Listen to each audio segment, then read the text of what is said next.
Yan. May naghabulan na naman na goldfish. Hindi ko inabutan. Yung ibig sabihin ng mga bula na yan. At saka yung amoy, malansa. Ibig sabihin may nagbreed dun sa mga oranda yun. Sa medyo malalaki. Yung mga pingpong hindi pa to eh. Baby pa to eh.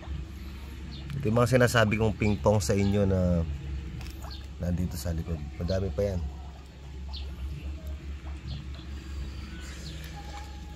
Sayang kung inabutan ko yun. Nakapag-breed sana ako ngayon. Pero okay lang yan. Kulang pa naman yung lalagyan natin.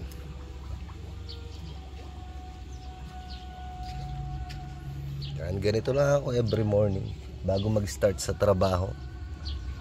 Tambay-tambay lang sa isda habang nagkakape.